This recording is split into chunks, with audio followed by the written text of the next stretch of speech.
By the time my mind's about to make up, here's the thing about to be a shake-up. My mind has got to get to this.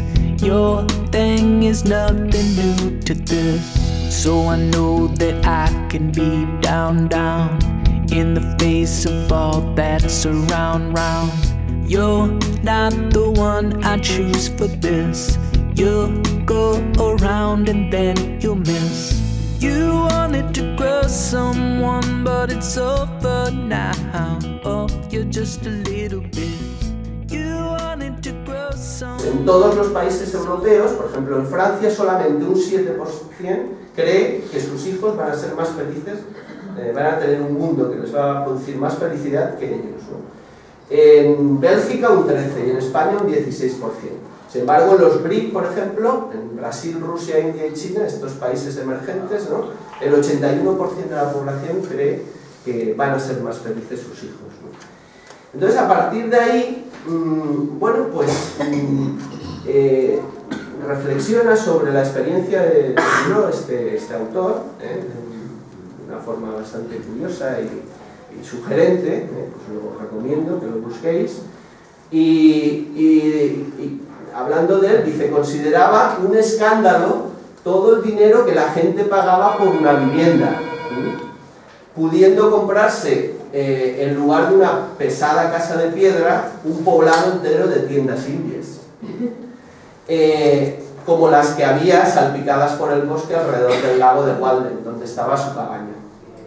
Pero ¿cuál era realmente la reflexión? La reflexión era que el costo que nosotros pagamos por una vivienda y todo lo que compramos alrededor de ella, en realidad es una trampa, porque supone horas de trabajo. Supone horas de trabajo y cantidad de vida perdida en ese trabajo que invertimos para tener muchísimas cosas, ¿no? Con lo cual, en realidad, tenemos muchas cosas, pero tenemos perdemos de vista lo esencial, que es el poder disfrutar de las pocas cosas que a lo mejor realmente nos hacen felices, ¿no? Dice, más adelante remató Thoreau, dice, el lujo que disfruta una clase se compensa con la indigencia que sufre la otra. Bueno, ese es otro tema que no vamos a entrar por ahí, pero lo que proponía en el fondo este ecologista radical, que era Thoreau, y estoy leyendo el texto era una vida sencilla, el acercamiento a ese estadio de la civilización donde el hombre vivía todavía integrado a la naturaleza, esa época en la que las personas aún no se habían convertido en herramientas de sus herramientas. Un planteamiento del que la sociedad... Hola, adelante. Por ahí tenéis sitio también. Cuando salgan las sillas pensábamos que... No, bueno, no hay sillas, pero podéis llevar unas sillas ahí. Sí, pasa.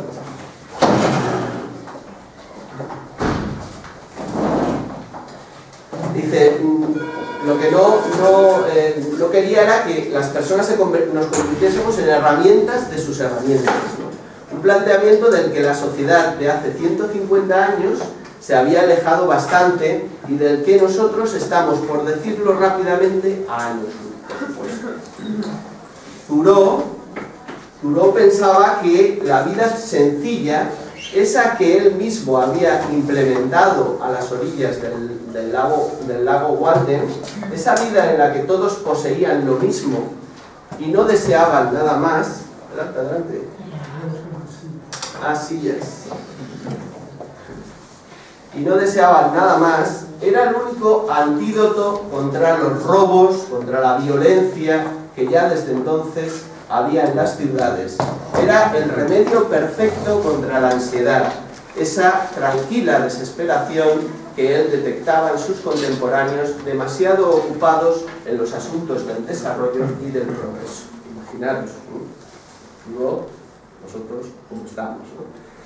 Quizá en Europa nos hemos alejado demasiado de Walden, nos hemos convertido en herramientas de un montón de herramientas y hemos perdido de vista que la felicidad crece a la sombra de la vida sencilla. Este artículo me permite introducir un poco qué pretendemos nosotros con la teoría de la ecología de los sistemas humanos. Realmente Reich descubrió que esa separación del ser humano de la vida sencilla, de la capacidad de contacto con la naturaleza, era motivada por nuestro propio proceso de desarrollo a lo largo de nuestra vida. Hemos ido perdiendo la capacidad de contacto con la naturaleza, con nuestras sensaciones, con nuestras pulsiones, y eso ha ido generando alrededor nuestro, en nosotros mismos, en nuestro cuerpo, una coraza que de alguna forma genera un filtro perceptivo que ve la realidad de una forma totalmente distorsionada. Por eso hemos perdido de vista lo esencial. Entonces, esta idea, que de alguna forma, hola Víctor, que de alguna forma nos plantea el artículo ¿no? Y que ya os digo que lo que plantea Reich es precisamente, y lo que nosotros de alguna forma intentamos desarrollar con la crianza ecológica, es precisamente volver a reencontrarnos con esas cosas esenciales que nos hacen felices, es la base, va a ser fundamental para que entendamos la adolescencia. ¿Por qué? Porque precisamente en la adolescencia es una etapa en donde todo lo que ha ido pasando a lo largo de nuestra vida, todas las situaciones que nos han hecho desconectarnos de nosotros mismos, que han impedido tener en cuenta lo esencial en nuestro desarrollo, van a ponerse en funcionamiento, van a resurgir. Pero no solamente eso, sino que además, por el propio proceso evolutivo que supone la adolescencia, ¿no? Por la fase del desarrollo evolutivo que supone la adolescencia, que es una fase reactiva, en donde se está cerrando, y ahora lo veremos inmediatamente, se está cerrando nuestro proceso de identidad personal, nos hacemos adelante, pasar.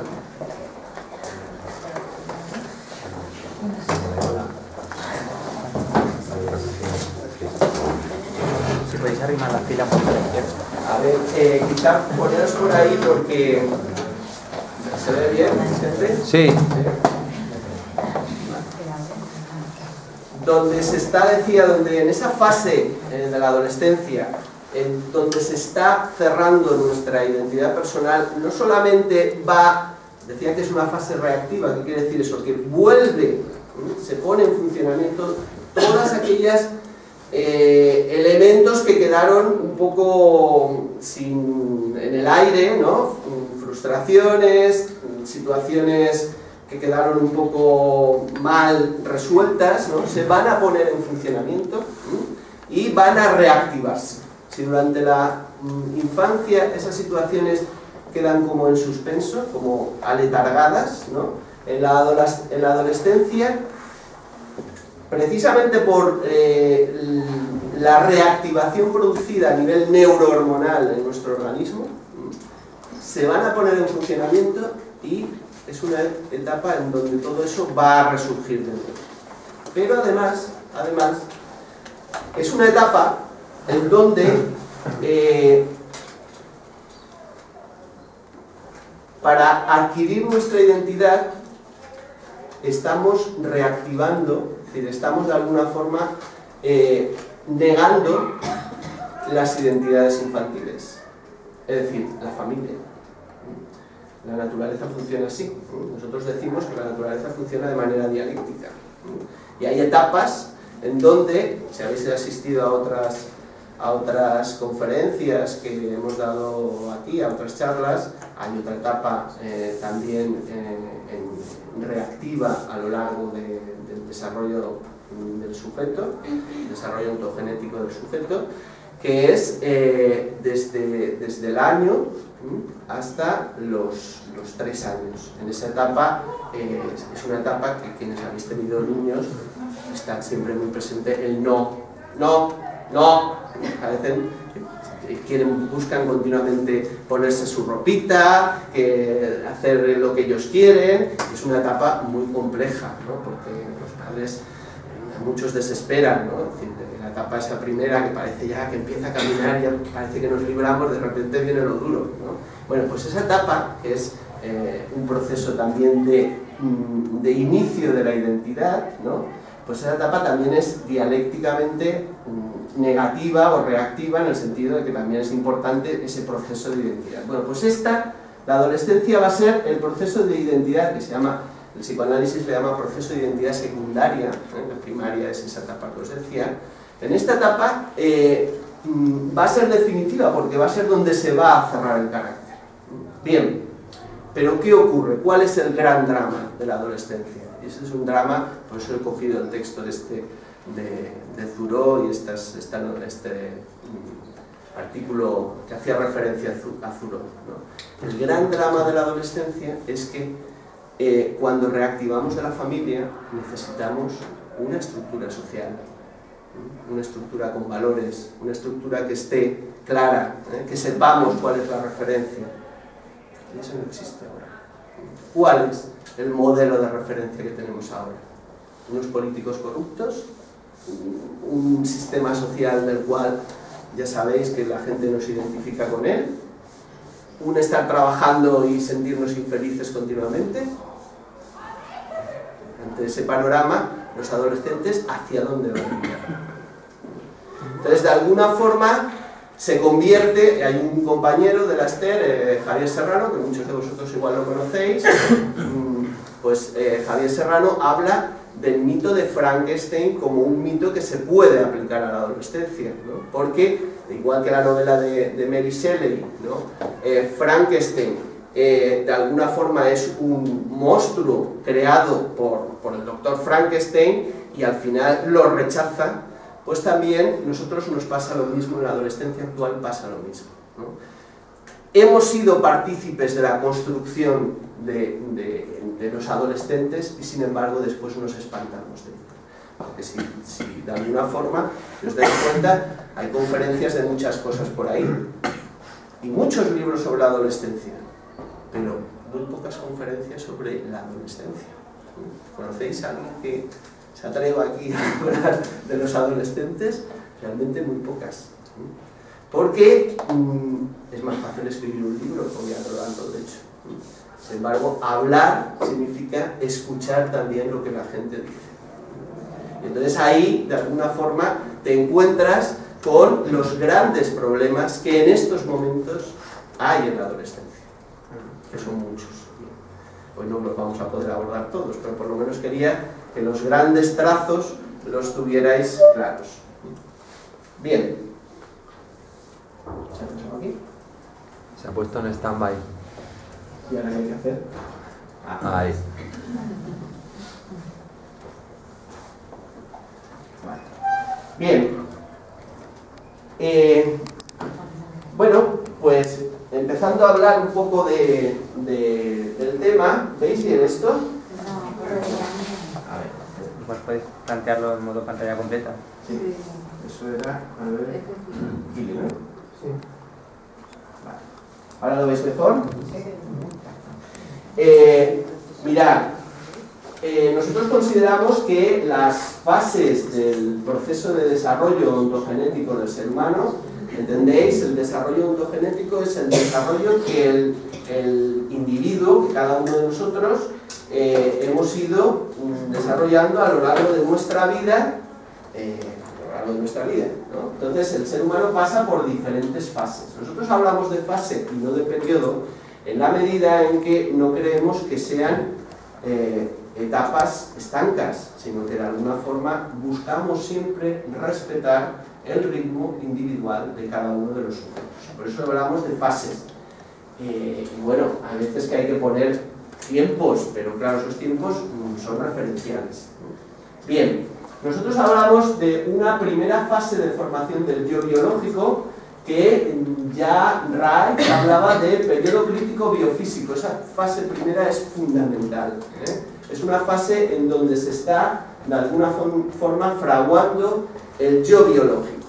Es decir, el tener de alguna forma, es decir, vivir esta fase de una forma con miedo, con estrés excesivo, eso genera una contracción de nuestro biosistema, de nuestra biología, ¿no? Y por tanto las posibilidades de que más adelante se puedan desarrollar las enfermedades más peores, ¿no?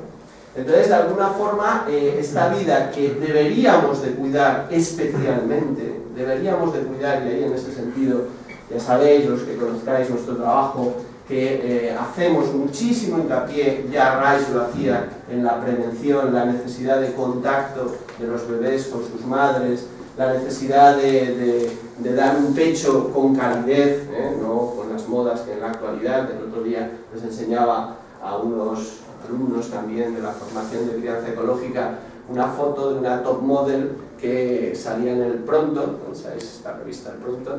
Mi madre se la compra y yo de vez en cuando hago alguna cosa. Entonces había una top model que estaba uno haciéndole las uñas, otro el pelo y al mismo tiempo dándole el pecho al niño. Claro, evidentemente pecho sin contacto, ¿no? Es decir, eso no es la forma de dar el pecho. En la actualidad ahí ya empieza a haber una cierta conciencia de dar el pecho, pero es muy importante que esa conciencia realmente suponga también un punto de vista de lo esencial, ¿eh? De nuevo volviendo al artículo de Thoreau. ¿Qué es lo esencial?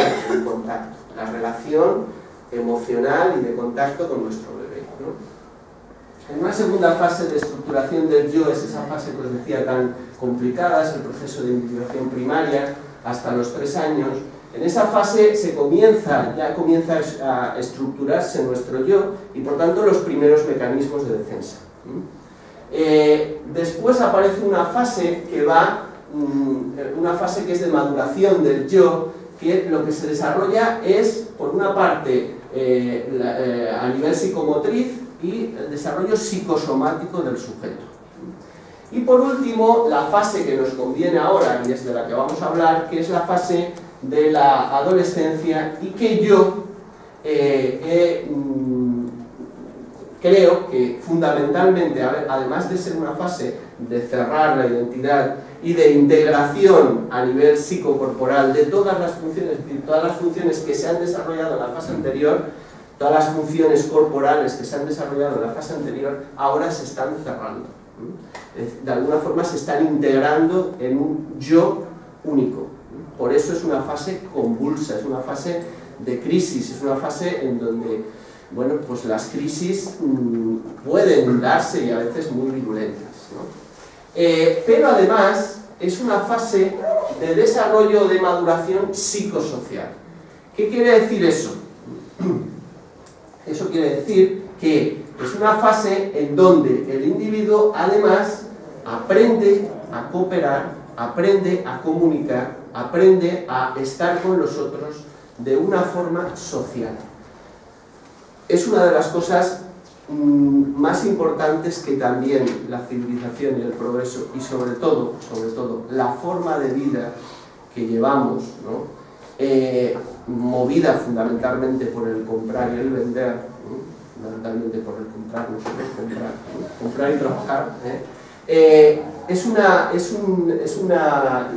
un hecho que de alguna forma se ha ido perdiendo esa capacidad de relación y de contacto con los demás, en la medida en que se ha ido cada vez desarrollando más el individualismo extremo.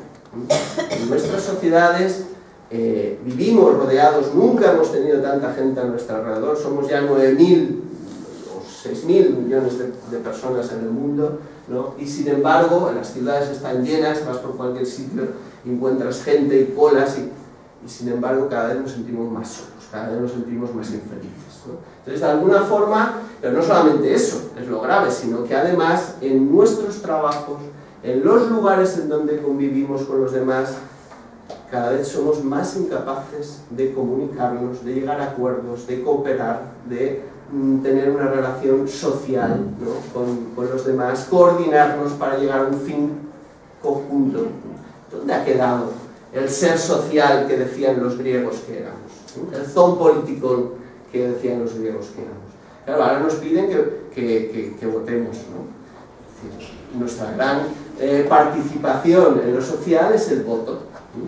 Pero en el instituto que estoy yo, no hay manera de que nos coordinemos para nada, solo rellenamos boletines burocráticamente. En las oficinas, los trabajos donde estéis, ¿hay alguien que se coordine con sus compañeros mínimamente? Y esas coordinaciones llegan. ¿Tú? Sí, alegro. Primero, un aplauso. No queda otra, ¿no? Si trabajas en equipo tiene que ser coordinado. Sí, pero muy poca gente.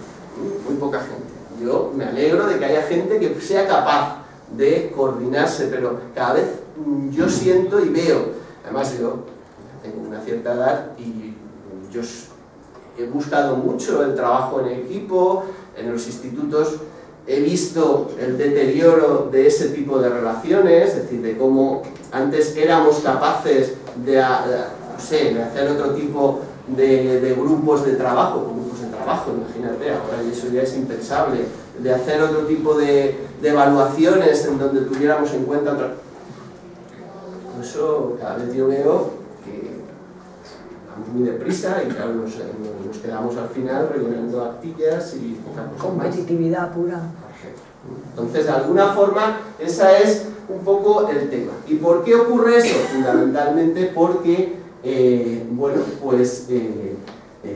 pues de alguna forma en la fase de la adolescencia, que es donde los niños tendrían que aprender a convivir con otros niños, jóvenes, ¿no? Tendrían que aprender a convivir con otros jóvenes, a cooperar y a relacionarse con ellos, realmente, como dice ella, competitividad pura. No se hace otra cosa más que competir por las notas, competir por un puesto de trabajo, competir por una situación. No aprendemos a colaborar, a comunicarnos, a escucharnos, etc. Eso también se aprende.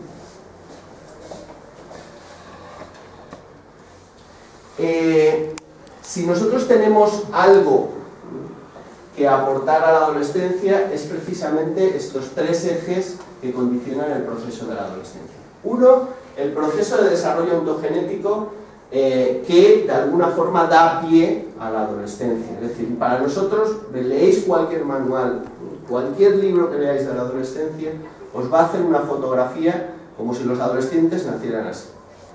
Estos son los adolescentes, ¡pum! Sin embargo, para nosotros la adolescencia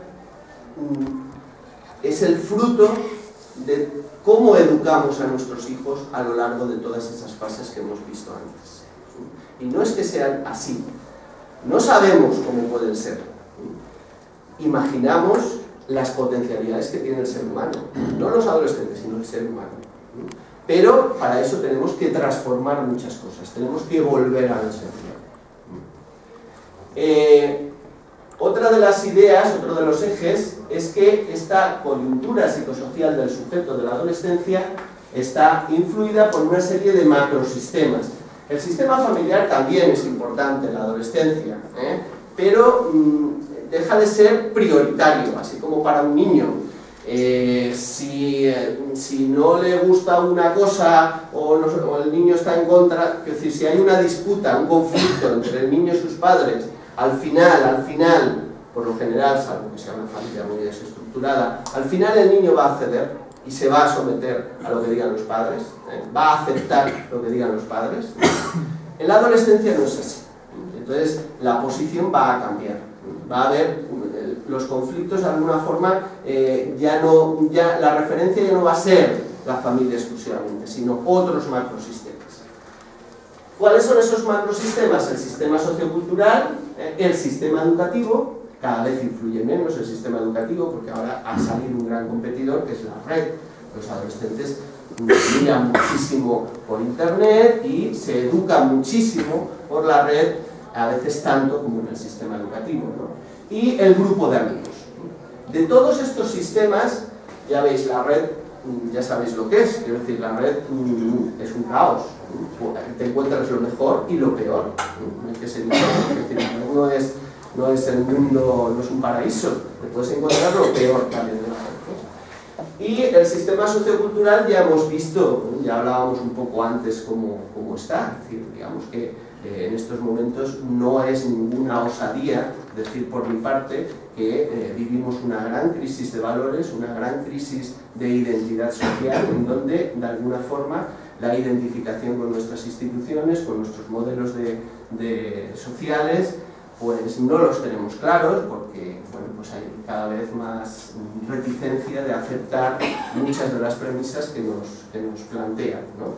Y cada vez hay más ciudadanos que hablan del empoderamiento de los seres humanos, tanto de las madres como de los ciudadanos, como de empezar a tomar cartas en el asunto y no someternos exclusivamente a los dictados del mercado, ¿no?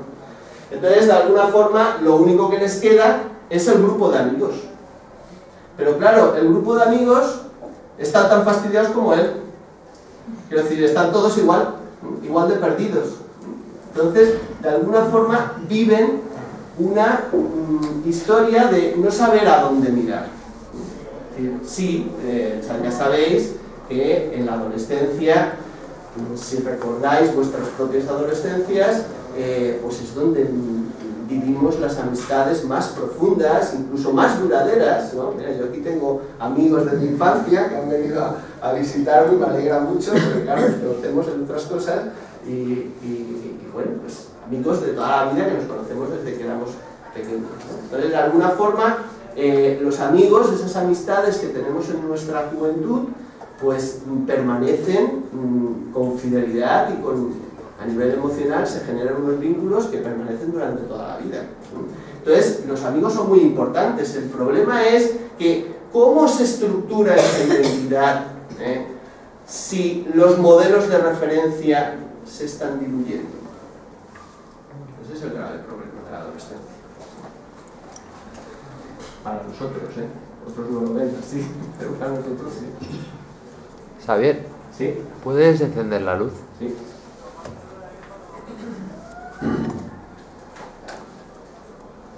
Bien, así a nivel bueno, pues que ya conocéis, pues la adolescencia es una fase en donde podemos distinguir una etapa prepuberal y luego puberal, ¿no? La etapa prepuberal, que sabéis que se ponen en funcionamiento los sistemas neurohormonales del sujeto y que eso comienza a generar unos cambios rápidos a nivel de, bueno, pues, de estatura, de cambios de voz, de cambios a nivel de la propia sexualidad del sujeto, bueno, incluso esos cambios dicen los expertos que son tan fuertes como los cambios que se producen en la vida intrauterina, de tal envergadura que los cambios hormonales son tan fuertes como los que se producen en la vida intrauterina. Después está la etapa puberal, ¿no? Tanto la prepuberal como la puberal, hasta los 15 años más o menos, los cambios son fundamentalmente neurohormonales. Eso es quizá la etapa más explosiva en el sentido físico, ¿no? Y después estaría la etapa adolescente, que sería más de problemáticas más psicológicas, vinculadas más con el cerrar esa identidad que hablábamos antes, ¿no? Y que iría de los 16 a los 18 años, y después se habla, porque claro, ahí está el tema de dónde acaba y dónde empieza la adolescencia, que ese es un tema que en la actualidad se debate mucho, ¿no? Entonces estaría también el tema de la juventud o la adolescencia tardía, ¿no? Que situaríamos pues a adolescentes de más de 18 años y bueno, que si nos da tiempo podemos hablar, porque es un tema bueno, pues que últimamente se está planteando, ¿no? Bueno, una de las cosas más importantes es que la adolescencia en nuestras sociedades cada vez se ha ido alargando más. Es decir, no solamente se ha ido alargando porque se ha ido alargando por cuándo se acaba la adolescencia, ¿no? Que yo me planteo incluso, o si nos da tiempo podemos entrar en ese tema, si existe un final de la adolescencia, ¿no? O somos todos eternos adolescentes, porque claro, salir de la adolescencia significa ser hombres y mujeres. todos somos realmente hombres y mujeres responsables, que somos capaces de implicarnos en procesos, que establecemos fines y proyectos y los llevamos a cabo. Estamos en ello, ¿no? Estamos en ello, ¿eh? Estamos en ellos eternamente, ¿no? Entonces somos eternos adolescentes, ¿no? Entonces, de alguna forma, por una parte sería el final de la adolescencia y por otra parte sería el inicio de la adolescencia. También sabéis que cada vez ha ido comenzando la adolescencia antes. Cada vez los adolescentes comienzan antes.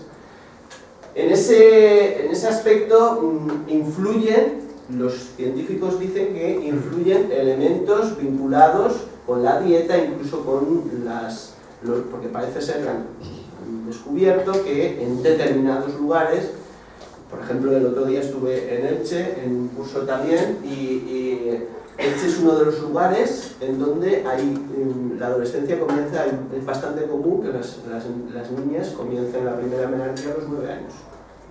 Entonces, comienza antes. Se habla y se especula que está vinculado con las fábricas y los determinados productos que se utilizan y que salen al aire por las chimeneas, de pegamentos, con los calzados y cosas de estas, ¿no? Es lo que se dice, ¿no? De alguna forma, lo que está claro es que la adolescencia ha comenzado a alargarse tanto en su inicio como en su final. Otra cosa curiosa es que, fijaros, junto a eso, ¿no? Que en la actualidad la adolescencia cada vez es más larga, ¿no? Junto a eso nos encontramos que en la historia del pensamiento la palabra adolescencia pues surge relativamente recientemente, ¿no? En 1482. Es decir, si vosotros, a mí que me gusta hurgar así en las cosas antiguas y eso, si vosotros vais a los libros antiguos de biología, y no había psicología en la antigüedad, bueno, sí que había psicología, pero la psicología que se estudiaba en la antigüedad no tiene nada que ver con lo que hacemos, lo que se hacen ahora los psicólogos, ¿no? Pero si hurgáis por los antiguos libros de biología humana o de biología y eso, os encontraréis etapas de la vida, niñez, madurez y ancianidad. Ya está. No está la adolescencia, no está. Incluso, la curiosidad, sabéis que los niños entonces los vestían como hombres pequeños, ¿no? Entonces es muy gracioso porque los vestían como hombres pequeños, es decir, realmente se ponía el acento fundamentalmente, lo que se vivía, lo importante de la vida del ser humano era la etapa adulta. Bueno, pues hasta 1482 no aparece la palabra por primera vez en lengua inglesa. Es decir, ¿qué ha pasado desde entonces hasta ahora para que no solamente haya aparecido una fase que hemos tendido a identificarla como diferente de otras cosas que vive el ser humano, sino que además cada vez nos copa más hasta que yo digo aquí que somos eternos adolescentes, ¿no? ¿Qué ha pasado? ¿Qué ha pasado en nuestras vidas? Entonces, ahora lo veremos, lo que ha pasado. Desde el punto de vista funcional, la adolescencia debe capacitar al individuo y al sujeto a llevar una vida adulta. Ese es el elemento fundamental de la adolescencia.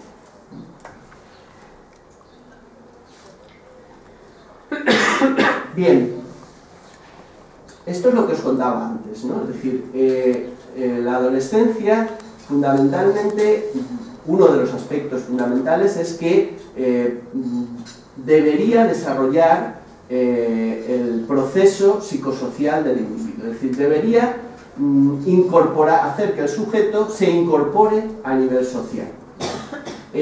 Para eso se necesita de un sistema social que esté estructurado. ¿Qué significa para mí que esté estructurado? No significa que tenga una estructura rígida. No estamos aquí diciendo que volvamos de nuevo a la familia patriarcal con valores claros y rígidos y que nadie se salga de ahí, a la moral victoriana, ¿no? Es decir, evidentemente todo lo que ha pasado hasta aquí ha pasado y tenemos que aprender de lo que ha pasado. Ahora bien, se cayeron las cúpulas celestiales. Hay un autor, Sloterdijk, un filósofo moderno, que dice el ser humano actual vaga errante en multitudes sin saber a dónde va, ¿no? Porque ha perdido las cúpulas celestiales. Las cúpulas celestiales son las grandes religiones que nos decían cuáles eran los valores que teníamos que profesar. Pues ya se han caído, las hemos derribado, como el muro de la Guerra Fría, ¿no? El muro que separaba Berlín en dos mitades, lo hemos derribado, vale, de acuerdo, el gran logro de la humanidad. Pero ¿y ahora qué construimos? ¿Qué queremos ser? ¿Qué queremos ser de mayores? Ese es el gran reto que tenemos en la actualidad, porque si dejamos a la inercia, la cosa está muy clara. Cada vez hay unos pocos que quieren tener más dinero y los demás seguimos trabajando y no miran por nosotros. Entonces, ¿queremos eso? ¿O queremos de alguna forma, porque tenemos la posibilidad, crear un mundo en donde de alguna forma podamos ser felices, dedicarnos a lo esencial, vivir más lo cotidiano, vivir más eso que nos decía, lo que nos decía Zuro, la vida sencilla, y que nadie nos moleste con aquí? Yo recuerdo, ya tengo la suficiente edad como para recordarlo, cuando yo estudiaba filosofía, porque yo hice primero filosofía y luego hice psicología, cuando yo estudiaba filosofía me compraba El Viejo Topo.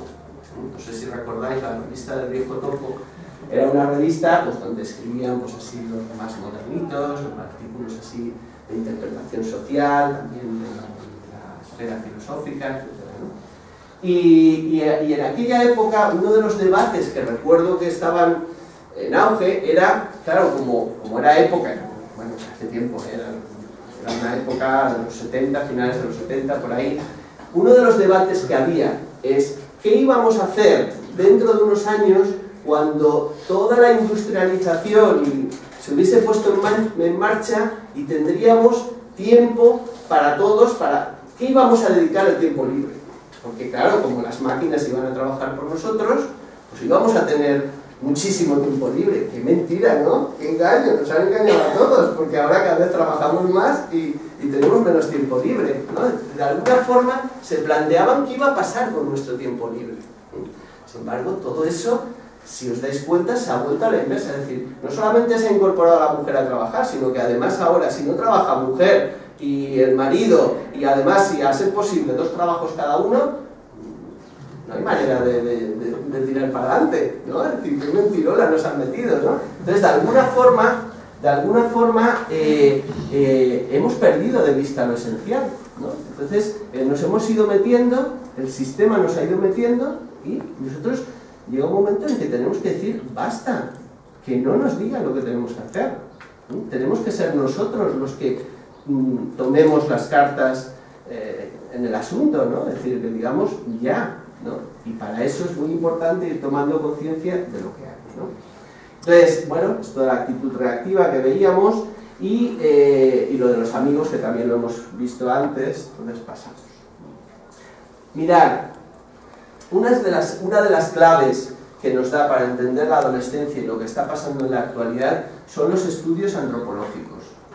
Mirad, hay 2 autores que coincidieron en el tiempo y que de alguna forma fueron los pioneros en el estudio de la adolescencia. Uno es Stanley Hall y otra es Margaret Mead. Stanley Hall es uno de los iniciadores de la psicología americana. Fue un personaje fundamental para la psicología americana. Mirad, él se formó, si conocéis algo de psicología, sabéis que el iniciador de la psicología científica, dicen todos los manuales, es Wilhelm Wundt. Wilhelm Wundt era un alemán que fue el creador del primer laboratorio de psicología científica, ¿no? Que de alguna forma comenzó a hacer de la psicología una materia moderna, ¿no? Bueno, era en aquella época, 1700 y pico, aunque Stanley Hall fue más tarde a juntarse con él, en aquella época era evidentemente el pionero y la punta de lanza de lo que tenía que hacer, ¿no? De lo que se tenía que hacer, ¿no? Bueno, Stanley Hall fue el primer americano que fue a formarse con Wilhelm Wundt a Europa Y después, una vez formado y estudiando con Boone, se fue a Estados Unidos y comenzó a introducir ese conocimiento y ese nuevo saber que procedía de la vieja Europa en Estados Unidos. Bien, pues, se estableció a dar clases en la Universidad de Clark, en Massachusetts, y comenzó a trabajar con los adolescentes en los barrios o en las ciudades, la ciudad de Boston. Boston es una ciudad industrial y claro, pues se encontró con los adolescentes de una ciudad industrial, con los conflictos que tenían los adolescentes de una ciudad industrial, donde sus padres en el inicio de la industrialización en Estados Unidos, pues ya lo sabéis que el inicio de la industrialización eran jornadas maratonianas, casi como nosotros, jornadas maratonianas, ¿no? Entonces trabajaban muchísimas horas y los hijos, claro, pues son las películas americanas estas típicas que vemos, en donde, pues Stanley Hall fue el primero que hizo un estudio sobre la adolescencia y dijo de los adolescentes que eran, utilizando una frase de los románticos, Strum und Drang, es decir, tormenta y estrés. Los adolescentes son tormenta y estrés, decía Stanley Hall. Es decir, fue el primero que acuñó la idea de que la adolescencia es una etapa muy conflictiva, tremendamente conflictiva, de tormenta y estrés, imaginaros. Curiosamente, en la misma época hubo una antropóloga, Margaret Mead. Sabéis que la antropología en aquella época era un saber muy importante, que nos dio muchos conocimientos, ¿no? Pues esta mujer, una mujer muy curiosa, entre otras personas, Margaret Mead se casó 3 veces y fue mujer en terceras nupcias de, ¿cómo se llama?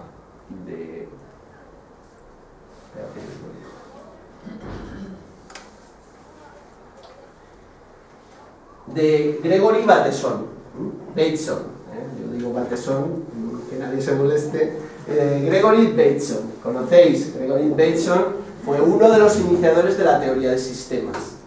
Bien, pues, no sé si lo conocéis, pero bueno, es una persona importante, de referencia dentro de la teoría de sistemas, que sabéis que es una de las teorías básicas en la actualidad. Bueno, pues esta mujer se fue a Samoa y se puso a estudiar allí, a hacer trabajos de antropología en la sociedad de Samoa, ¿no?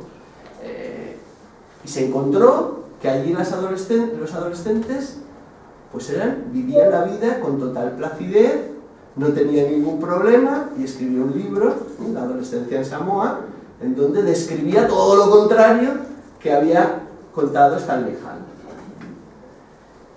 Pero no, además se fue a otros sitios, se fue a Nueva Zelanda y descubrió lo mismo. Es decir, de alguna forma vemos que existe, además curiosamente eran 2 autores de la misma época, ¿no?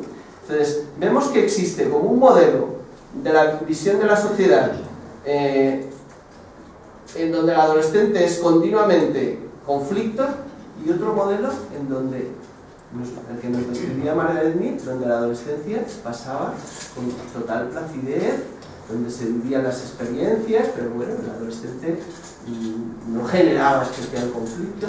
¿Qué ha pasado? ¿Qué pasa entre un modelo y otro? Realmente esos adolescentes que no generan conflictos en la actualidad, casi los contamos, les ponemos porque no es así, lo que vemos y lo que percibimos en la actualidad no es así. Evidentemente, la gran diferencia es que unos adolescentes vivían en una sociedad industrializada en donde se había ido perdiendo de vista ese contacto con lo esencial que hablábamos antes, ese contacto con la naturaleza, ese contacto con las necesidades básicas de cada de las, ¿no? Sociedades que están más vinculadas a la naturaleza. Los cambios de la edad adulta de la infancia a la edad adulta, se realizan por medio de una serie de rituales de iniciación en donde de alguna forma se le otorga al nuevo adulto, se le otorga la posibilidad de participar de las actividades, y se le da una choza, a las mujeres también, es decir, se le da la posibilidad de participar de los adultos a partir de generar o de pasar esos rituales de iniciación. La Selva Esmeralda, que es una de esas películas, aparece en la cultura de los Yanomami, que es una cultura amazónica, en donde aparece cómo se generan esos rituales de iniciación y cómo a partir de ese ritual se pasa de la infancia a la edad adulta. Bien, entonces de alguna forma lo que ha ocurrido, lo que ocurre fundamentalmente en nuestras sociedades es que hemos perdido esas estructuras que puedan servir como para encajar, estructuras sociales me estoy refiriendo ahora, que puedan servir como para encajar al adolescente, para que el adolescente tenga donde mirar y puntos de referencia claros en donde sujetar su comportamiento y donde tener un modelo, porque ya no les sirven los modelos de sus padres, de sus modelos infantiles, tener un modelo de referencia donde orientarse. Pero no solamente hemos perdido eso, sino que además hemos perdido la capacidad de relacionarnos con los adolescentes de una forma diferente a cómo, o dicho de otra forma. Otra de las cosas que observaban estos antropólogos es que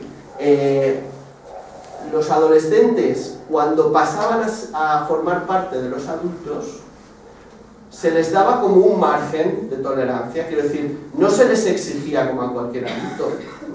Ya eran adultos, ya tenían su choza, ya tenían sus roles en la sociedad, ya de alguna forma ya se le pedía que hicieran, pero se daba como un margen de tolerancia para que fueran adaptándose al ritmo de los adultos de forma progresiva.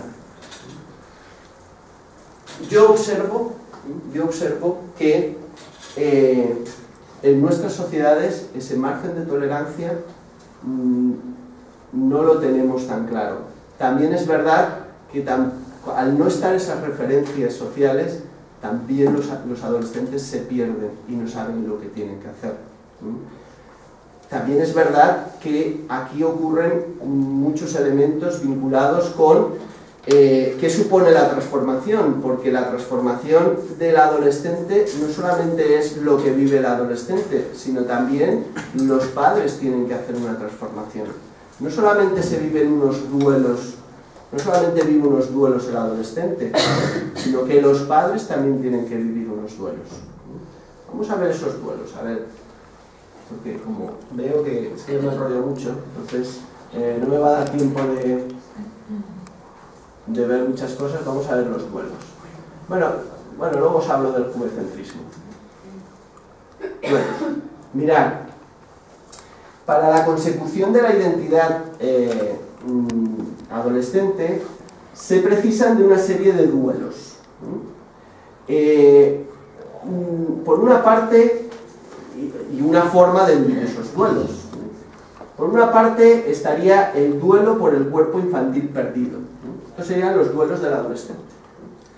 Por una parte estaría el duelo por el cuerpo infantil perdido, es decir, el propio niño,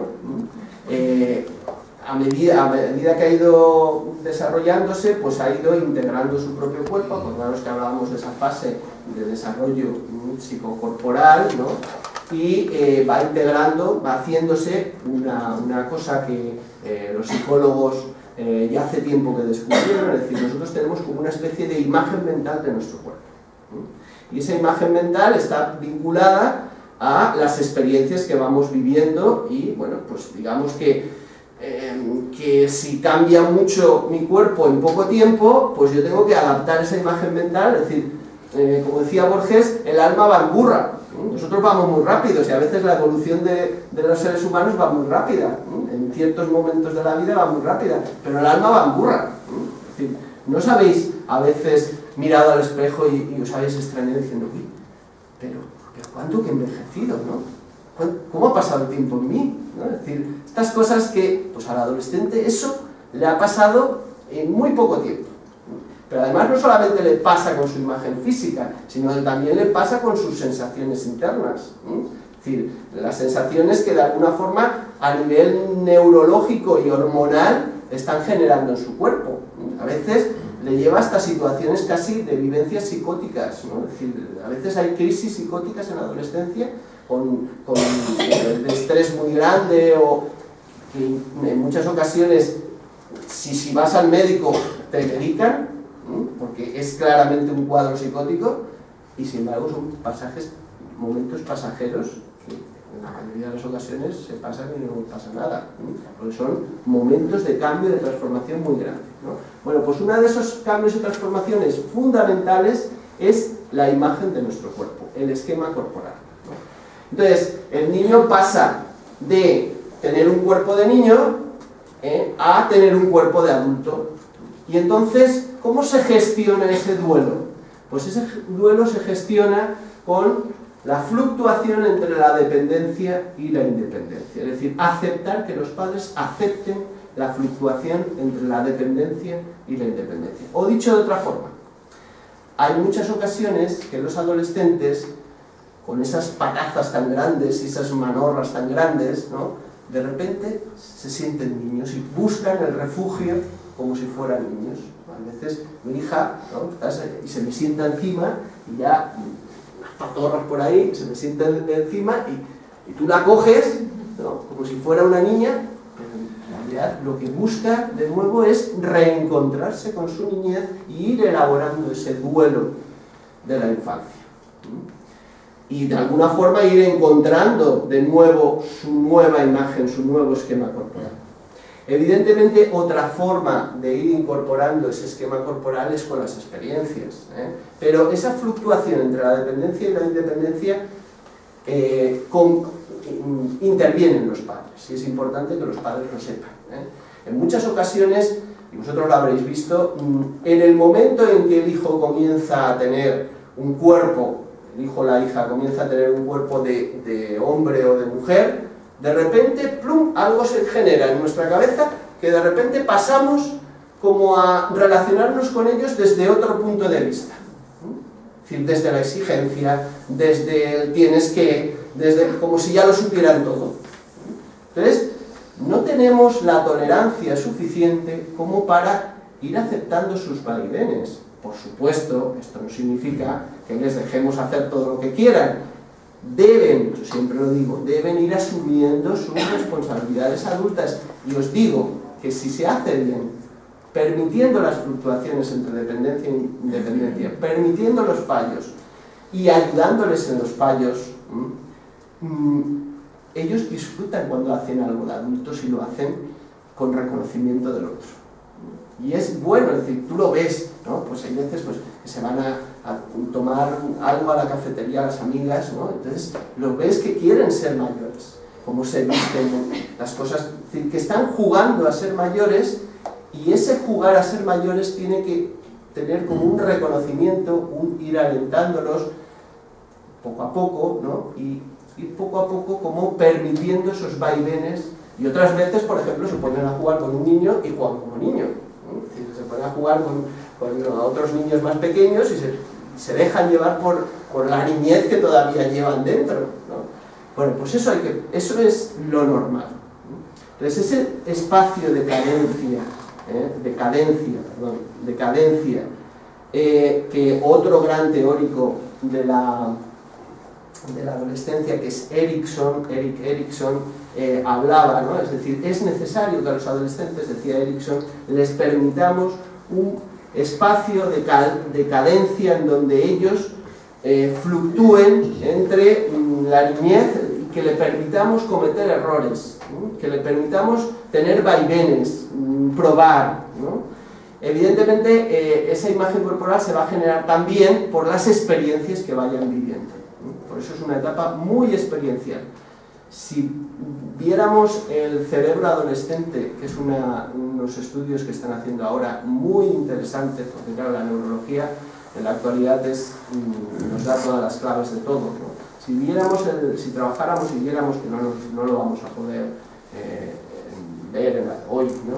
El cerebro adolescente, veréis cómo de alguna forma en los procesos a nivel neurológico que se generan, el tema de la necesidad de vivir experiencias para ir cerrando un cerebro, ¿no? Para ir generando la estructura adulta, es fundamental. Bien, el otro duelo es el duelo por los roles y las identidades infantiles. Es decir, de repente, y eso no pasa solo en la familia, sino también a nivel social, la niña que antes tenía todo el mundo a nivel social una actitud hacia ella de arropamiento, de reconocimiento, de repente se hace mujer y las miradas ya no son las mismas. Se comienza a mirar muchas veces desde, por ejemplo, una niña desde los hombres, como con cierto deseo. Se comienza a mirar de forma diferente, o a veces de forma maliciosa por otros, ¿no? Entonces, de alguna forma, eso llega de alguna forma a los adolescentes, que viven, y esto también es muy importante en todo el tema de la neurología, viven todavía desde el cerebro emocional. Los adolescentes son eminentemente emocionales. Todavía no han desarrollado la corticalidad, es decir, la estructura más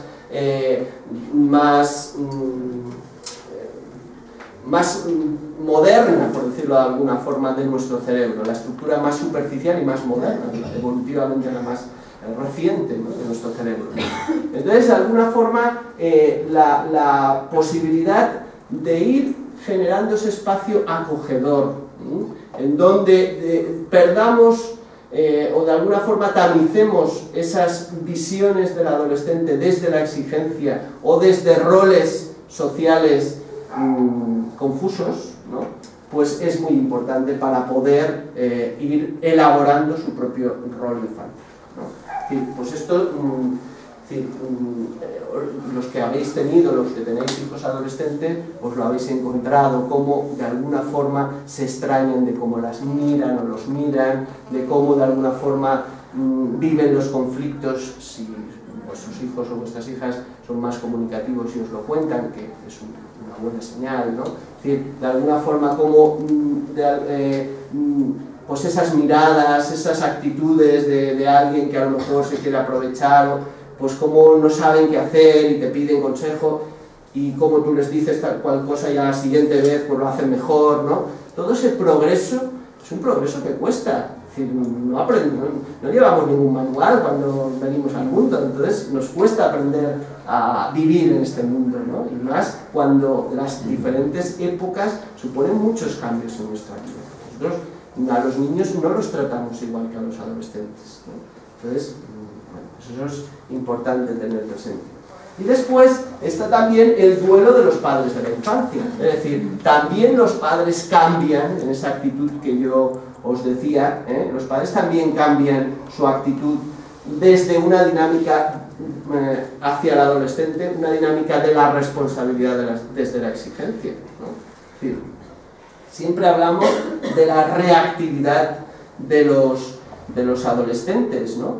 Pero tendríamos que hablar también de cómo los adultos en muchas ocasiones tenemos también una actitud reactiva hacia los adolescentes, ¿no?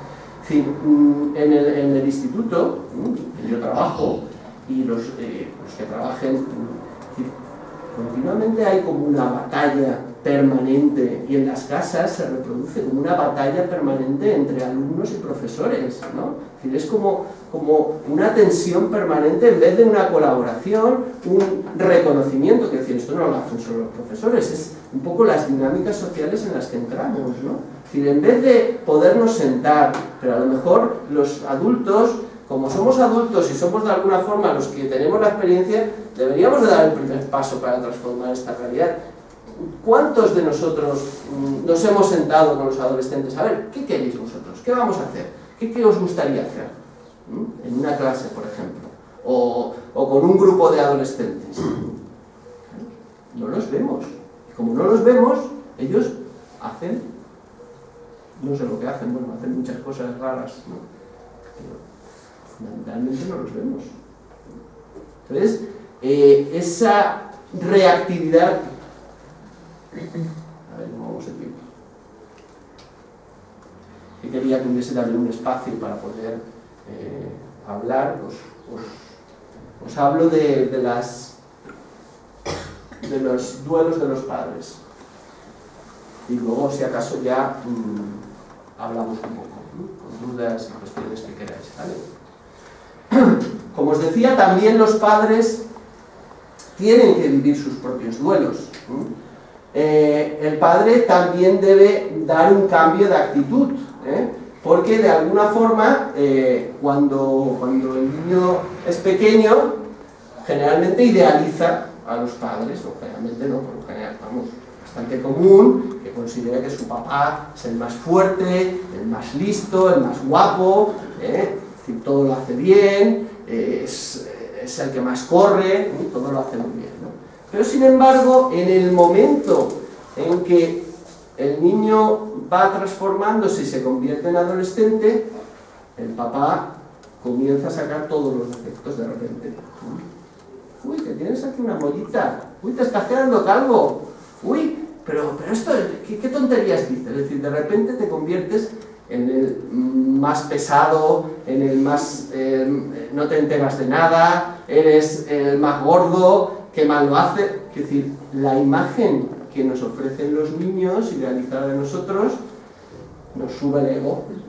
La imagen que nos ofrecen los adolescentes nos pone por tierra. Y eso es una realidad. Entonces, de alguna forma, también el padre tiene que vivir un poco el duelo de esa imagen idealizada de los niños. También el padre tiene que cambiar el chip. Evidentemente, tampoco creeros a los adolescentes, que solo están viendo las cosas que antes a lo mejor pasaban y soslayaban, ¿no? Y ahora de alguna forma no le des mucha importancia. Es decir, el adulto debe estar más allá de todas esas imágenes o idealizaciones narcisistas que no sirven para nada, ¿no? Entonces, ese es un cambio de actitud que tiene que hacer el adulto, ¿no? Por otra parte, también el cambio del niño adolescente supone una aceptación del paso del tiempo. Eso es lo que os decía antes del espejo, ¿no? Es decir, el paso del tiempo, nuestro hijo ha dejado de ser un niño y de repente ha cambiado. Y eso nos hace conectar a nosotros con el devenir, con el paso del tiempo, con el envejecimiento, y, como no, con la muerte, con el gran tema, el gran tema que humanamente todos tenemos presente, ¿no? Es decir, de alguna forma nos hace ver que estamos, esa idealización infantil parece que nos tenía en un pedestal, ¿no? Y ver que al fin y al cabo todos vamos al mismo sitio, a parar, ¿no? Entonces, de alguna forma nos hace necesariamente abandonar esa imagen idealizada de nosotros mismos e ir conectando con ese paso del tiempo, con ese devenir de la existencia, que es inmutable, que queramos o no, va pasando, ¿no? Pero hay otro elemento también que de repente en la adolescencia se pone en funcionamiento de forma muy potente, ¿no? Y en otras fases no ocurre así, que es de repente conectamos con nuestros logros y nuestros fracasos. Y no solamente conectamos con nuestros logros y fracasos, sino también que conectamos con la proyección de nuestros logros y fracasos en nuestro hijo o hija. Es decir, de repente empezamos a exigirle o a intentar presionar a nuestro hijo o a nuestra hija para que haga aquello que nosotros no nos atrevimos a hacer. Entonces, de alguna forma, es como si quisiéramos, hubiera una corriente evolutiva en nosotros que quisiéramos salvarnos, ¿no? Salvar nuestra vida con nuestra propia estirpe, ¿no? Y eso no es así. Nuestros hijos no somos nosotros, ¿no? Es decir, si tú tienes cosas que tienes que resolver, son tuyas, no le pertenecen a tu hijo. Deja que tu hijo viva su vida. Entonces es muy importante que diferenciemos nuestros logros o nuestros fracasos de la vida de nuestros hijos. Que dejemos vivir su vida en paz, que dejemos que se desarrollen de acuerdo con sus deseos, las cosas que les ilusionan, etc. Que no son mi alter ego, ¿vale? Y bueno, y respecto, simplemente os voy a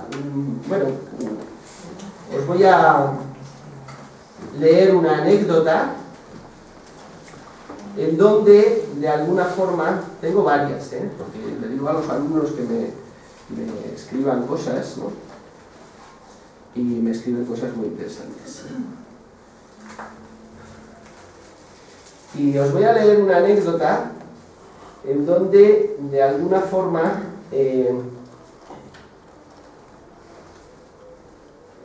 se ve un poco el tema ese de la reactividad. Esta es una de la reactividad, de cómo los adultos estamos siempre con los adolescentes con una actitud, siempre parece que estamos en guerra, malhumorados, ¿no? Dice, esto es algo que son hechos reales, ¿no? Es un hecho real. Yo le pido permiso a la gente, es una amiga de mi hija.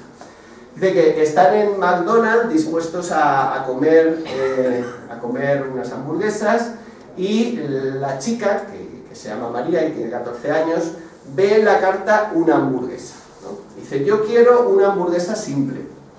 Y el padre dice, por 50 céntimos más pídete una hamburguesa doble. María dice, es que no me la voy a comer. El padre, y luego tienes hambre. María, bueno, asiente resignada a la imposición paterna. Al rato le sirven la comida y se equivocan en la hamburguesa de María. Y María dice, se han equivocado, esta no me gusta. El padre, ¿por qué no te gusta? Si es igual. Es que no me gusta la lechuga y el tomate. El padre precipitadamente se abalanza sobre la hamburguesa, levanta la tapa de pan y de un zarpazo quita las hojas de lechuga y la rodaja de tomate. Y dice la hija, dice María, ahora no me la van a cambiar por haberla tocado, dice María. Con la misma precipitación, de nuevo el padre coge la rodaja de tomate, la rodaja de lechuga y la vuelve a integrar en su sitio. Toda esa operación acompañada de un sonoro joder, ¿no? Tras ir acabando el menú, María se deja un trozo de hamburguesa. El padre, ¿qué no te la acabas? Siempre haces lo mismo. María, ya te dije que no quería la doble, que era mucho, ¿no?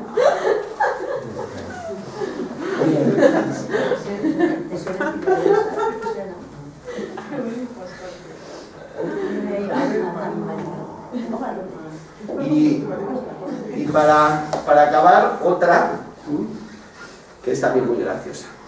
Esta es también de una adolescente, una alumna. Dice, es la hora de la cena. Toda la familia está reunida en torno a la mesa, hablando de sus cosas, con el televisor en marcha. El padre, me cago en los talibanes esos. La madre, ya está sonando el teléfono, seguro que es para ti, niña. El padre, no lo cojas. La madre, venga, cógelo y termina rápido, ¿eh? La chica se pone a hablar largo y tendido en voz baja por el teléfono. El padre le dice gritando, ¡cuelga ya! Siempre lo mismo, a la hora de la cena se ponen los amiguitos a llamar. ¿Y para qué? Para contarse 4 tonterías que os podéis decir mañana. ¡Cuelga ya, niña! La madre, ¿cómo se ve que ella no tiene que pagar el teléfono? La hija, ya voy. ¡Qué plastas son los pobres!, le dice a la amiga, ¿no? Oye, tengo que colgar, adiós. El padre, pero ¿es que nos veis todos los días? Tanto teléfono, tanto teléfono.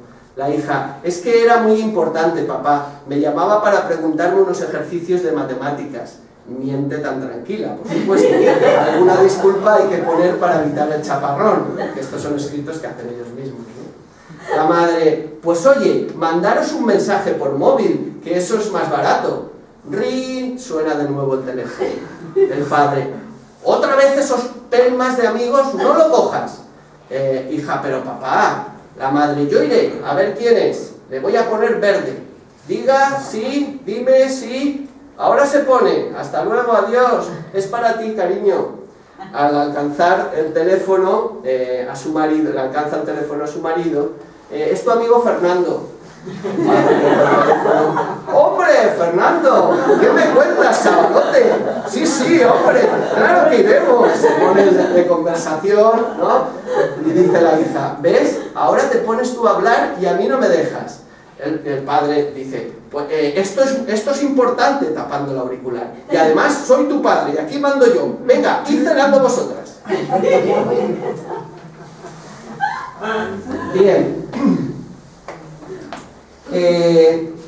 Y por último, mirad, este dibujo lo hizo mi hija en la transición hacia la adolescencia. Entonces cuando mi hija siempre ha dibujado mucho, ¿no? Entonces le hemos dejado siempre pues, hojas para que ella dibuje todo lo que quiera, y es una forma de expresión, y al mismo tiempo es una forma también de ir conociendo que se va moviendo por ese alma, ¿no? Que cada uno de nosotros tenemos, ¿no? Cuando me dio este dibujo yo entendí que estaba ya en la adolescencia. Muy claro, ¿no? Y os he traído otro que nunca lo traigo porque no lo he podido pasar, pero tengo ganas de pasarlo. Os he traído otro, digo, mira, esta vez lo llevo, a ver,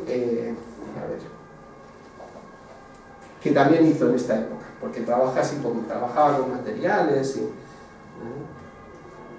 Aquí está. No sé si lo podéis ver, son unos corazones en azul, o sea, en azul del fondo, ¿lo veis? Son dos corazones, están pintados sobre una tablilla, son muy expresivos, muy bonitos, y ¿lo veis? Bueno, hay otro, a ver, es que no sé cómo se pasa para atrás, es que hay otro que...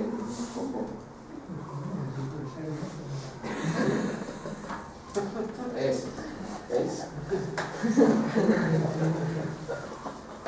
Bien, pues este también lo dibujó en esta época, Paco.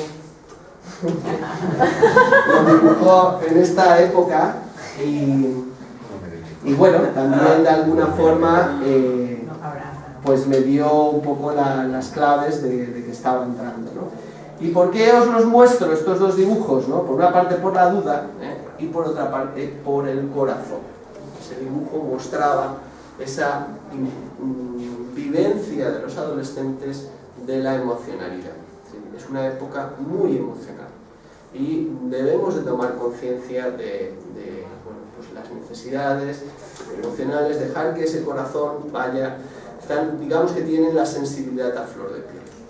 Entonces todo les afecta mucho y debemos de alguna forma tomar en consideración eso y dejar que vayan cubriendo su corazón, lo vayan cubriendo poquito a poco con respeto y con reconocimiento. Porque el proceso que están llevando de integración de la propia identidad es un proceso que, claro, deberíamos continuamente hacer el ejercicio de recordar nuestras adolescencias. Los padres que convivimos con hijos adolescentes deberíamos de continuamente hacer el ejercicio de recordar nuestras adolescencias y darnos cuenta de lo que se vivió, ¿no? Lo que vivimos, las pasiones que vivíamos, los enamoramientos, la sensación de pérdida, la sensación a veces de sentirnos totalmente que nos había abandonado todo el mundo, que no queríamos morir, ¿no?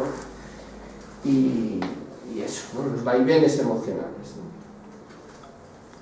Bien, si queréis podemos dejarlo aquí, porque yo tengo muchas cosas más que contaros, pero creo que es importante también que hablemos, ¿no? Y que me contéis un poco, y tampoco de hacerlo muy largo, porque me imagino que tendréis todas cosas que hacer y... ¿Tenéis alguna pregunta? ¿Queréis que...? Yo puedo seguir hablando, ¿eh? Es decir, el problema de hablar, por mí, a mí no... Puedo seguir hablando días y días y días. ¿Tenéis alguna pregunta?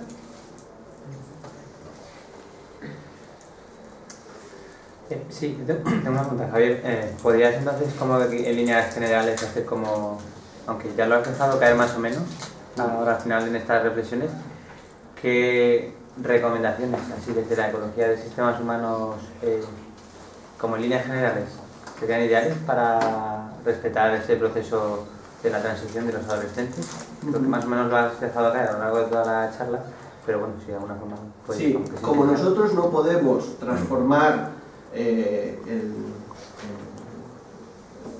la estructura social, que ya os digo que para mí es lo fundamental para que las adolescencias no sean tan violentas, no sean ese estrés, y es decir, que hubiese una estructura de valores que todos más o menos respetáramos o que de alguna forma se reconocieran como que hacia ahí queremos ir, ¿no? Esa estructura social que pudiéramos llegar a un tipo de acuerdo social, ¿no?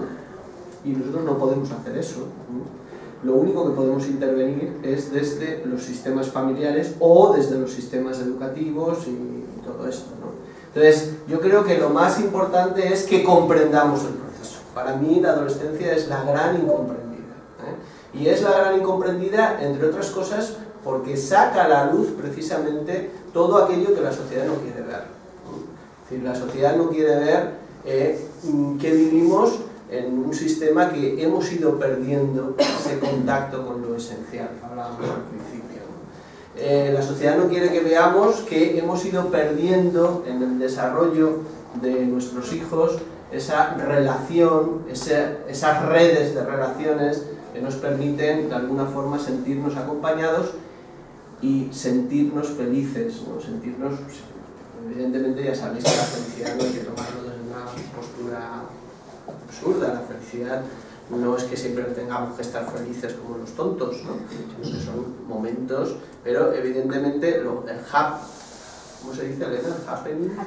Happening, que realmente no, la traducción no es exactamente felicidad, pero es el vivir bien, el bien vivir, el estar una cierta... un bienestar, ¿no? El bienestar, yo creo que es necesario que nos hagamos como Zuro, que lo busquemos. ¿Dónde estamos fallando cada uno de nosotros para reencontrarnos en nuestro bienestar, ¿no?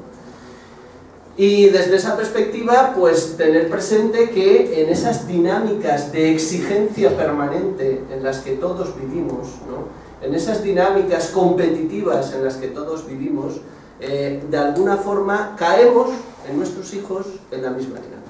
En la exigencia, en la necesidad de que sean mejores que el vecino, en la necesidad de que lo hagan todo perfecto, en la necesidad de que todo funcione desde el primer momento como ya un adulto.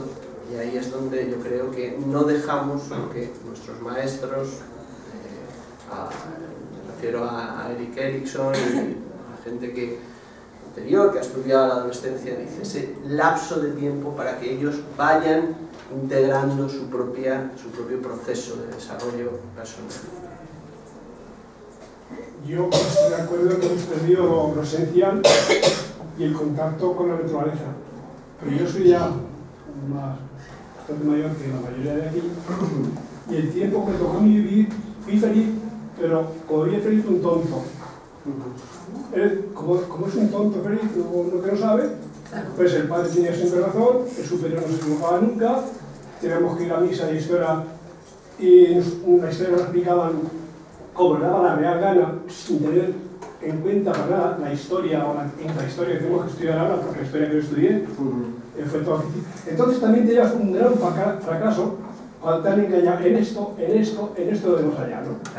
La última edad que tuve ya mayor, cuando la Constitución se vota el día 6 de diciembre, la sanción de parte del rey el día 28, y el día 4 o 5 de enero, unos días después, se firma el contrato de Iglesia-Estado sin decir ni pedir opinión ni explicarnos absolutamente nada. O sea que hay un modo poco idílico en muchas cosas. Yo voté la Constitución con el alma, el corazón y con toda mi potencialidad. Y después me doy cuenta de lo del rey.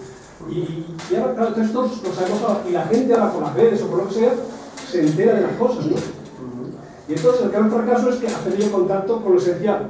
pero por lo menos está en camino de poder descubrir. Pero vemos que tampoco, porque si nos fijamos en las encuestas, conforme están las cosas, hay una mayoría que van a salir otra vez de los dos partidos famosos, y digo, pues todo esto, todas las redes, todas el 15N, y todo esto, está es cierto que un joven ahora no tiene trabajo, tiene que emigrar, y nosotros tuvimos una vida más feliz, que era más sencilla, no teníamos dinero, pero teníamos cosas de casa, que sea aceite, que tal, que igual, y teníamos lo esencial, y se jugaba, y yo fui feliz, pero cuando recuerdo aquella felicidad como un tonto, como un ignorante, pues digo, joder, fue feliz, pero a costa de no ser yo, o no ser, eso que dicen de hablar, de dialogar, de mi equipo, vamos a ver, eso porque lo mando yo, mi padre. Esto porque el cura lo ha dicho, el profesor, entonces no significaba nada, absolutamente eso. Claro, sí. Perdón que ha sido un poco extenso, pero es que Sí, hay muchas cosas ahí, ¿no? Claro, por eso yo creo que ahí es importante que, por eso no se trata, lo he dicho, no se trata de que volvamos a esa estructura de familia patriarcal que ya no podemos volver. No podemos construir esas cúpulas que que decía Sloterdijk, dije, esas cúpulas que ya se han caído. Pero lo que es importante es que por lo menos tomemos conciencia de que tenemos que construir algo. Yo doy clases a adolescentes y realmente, por ejemplo, nosotros ahora, pues, que son casualidades de la vida, ¿no? Yo ahora me siento muy a gusto dando las clases de ética, porque en las clases de ética, bueno, pues hablamos de valores, ahora estamos hablando, pues, por ejemplo, de todo el cambio climático y todas estas cosas. Oye, de verdad, ¿cómo conectan los chavales rapidísimamente con todos los problemas que la mayoría de los políticos no los ven o no los quieren ver o hacen la vista gorda? Y cómo los chavales, todos se sienten pero callados en cuanto hablamos de estas cosas y se sienten implicados, los ves que rápidamente reaccionan, es decir, son conscientes de todas esas cosas. Ahora, no podemos volver a estructuras que ya no nos sirven. Tendremos que crear otro mundo con otros valores y evidentemente, bueno, pues ahí sería otro tema para desarrollar, ¿no? Pero evidentemente ahí hay pues muchas iniciativas, muchas propuestas, mucha gente que está pues viendo de qué forma, de qué manera, ¿no? Pero claro, no se puede volver a esa familia patriarcal, que el padre aquí pone y manda. Porque hoy en día, entre otras cosas, y perdona, es que los hijos ya no te lo aceptan. No aceptan ni la autoridad del profesor, ni... ¿sabes? Que se ha perdido también, de alguna forma es importante aceptar la autoridad, pero la autoridad también hay que ganarla. Pero yo creo que es un elemento importante que los adolescentes aprendan también que algo se aprende de la autoridad. Porque el escuchar a la autoridad, no como autoridad, no como autoritario, sino como autoridad, como aquel que te puede enseñar algo. Claro, aquí hemos perdido un poco el punto todos. Yo quiero decir con respecto a la ética, y voy a extender hoy, no se me pasa que no quiero hablar. Has emocionado. Pero hace 2 años yo has conectado con todo estudiaba, porque quería estudiar creyendo de otra manera a como estudié yo en la Universidad de Granada. Y una asignatura era ética, que has dicho tú hace un momento, ¿no? Y ya cuando ya los palos se me bajaron abajo, porque el señor muy simpático, de mi profesor de universidad, que iba a ver un bagaje, una libertad, a ver qué queréis, porque soy demócrata y tal igual, y hacemos reuniones y adoptamos que sean los derechos humanos. Oh, pero esto es una barbaridad, los derechos humanos, pues esto. Eso fue el primero, 2 o 3 temas. Dijo, no, pues vamos a explicar durante el curso la amistad. Y ya luego, al desencartarse lo volví. En la universidad actualmente un señor doctorado y que no sé cuántos diplomas y no sé cuántos máster y no sé qué. Y me fui porque no me decían nada. Pero ¿cómo es posible esto todavía? No me refiero a cuando yo estudié empecé en el 52, sino ahora, que quiere saber si vamos a opinar, vamos a ver entre todos, a preparar temas. Nada de nada. Y eso ahora en la universidad, ahora, hace 2 años. Pero a la vez también, yo creo que falta un poco lo que tú decías, que no hay unos modelos, no es ejemplar lo que vemos, ¿no? Exacto. Pero sí que hay muchas iniciativas iniciativas, ¿no? Igual gracias a que no es ejemplar, salen muchas cosas también, ¿no? Sí, sí. La verdad que quería hablar. Sí. Yo quiero entrar un poco más en lo personal, porque la verdad es que vengo con un poco de inquietud. Vivo con un adolescente de 17 años que no es mi hijo, es mi hermano, pero lleva viviendo conmigo desde hace 5 años, ¿no? Vino con 12 años a casa. Bueno, la cosa es que está muy desmotivado con el tema de los estudios y demás. Entonces a mí se me presenta una situación en la que pues no sé qué hacer porque no quiero estudiar. Entonces, claro, la exigencia no solamente es por parte de los padres, sino también por el sistema escolar. Entonces, claro, eso es una educación secundaria obligatoria, ¿no? Entonces, claro, ahí como educadores, hermanos, hermanas, padres, madres, en fin, se nos pone el pelo así un poco tieso cuando el adolescente pues no quiere hacer nada, ¿vale? Entonces, claro, ante esa situación, bueno, pues yo me hice una pregunta muy importante, y es lo más importante: ¿estudiar o ser feliz? Porque realmente bueno, mi hermano lo estaba pasando realmente mal con el tema de los estudios. Es súper inteligente, bla, bla, bla, bla. Entonces, vale, pues pongo por delante lo que es más importante, que es la vida. Entonces, volviendo a la naturaleza esencial, ¿no? A lo que es más importante, que es la vida sencilla. Vivimos en el campo, etc. Bueno, él está ahora mucho mejor en cuanto a que no tiene la presión de la escuela. Yo he decidido borrarlo del instituto. Acojonada perdida, pero lo he hecho. No pasa nada. Claro. Entonces, ¿ahora qué pasa? No tiene la presión del instituto, pero tiene mi presión. Estoy horrorizada porque además mucha gente me ha dicho: ¡cuidado, que no esté ocioso! Entonces, claro, que no esté ocioso, ay madre, que no esté ocioso. Entonces, mi pregunta es: ¿qué has hecho hoy? Un informe de esa actividad. Bueno, esto así en plan coña, pero en realidad tiene mucha técnica. Entonces, claro, ¿qué has hecho hoy? Bueno, yo le he puesto una serie de tareas en casa. O sea, cuando estabas hablando de los adolescentes de Samoa, pues creo que estoy un poco ahí, ¿no? O sea, él sale con sus amigos todo lo que necesita, está en casa empezando a participar de las tareas de casa, pero tampoco es feliz, ¿no? Es súper feliz, te lo aseguro. Pero está en el sueño de Orfeo, que le digo yo, ¿no? O sea, claro, por otra parte, pues tiene o sea, su fase anterior, ¿no? De infancia y demás, porque por algo está conmigo, en fin, ha sido difícil.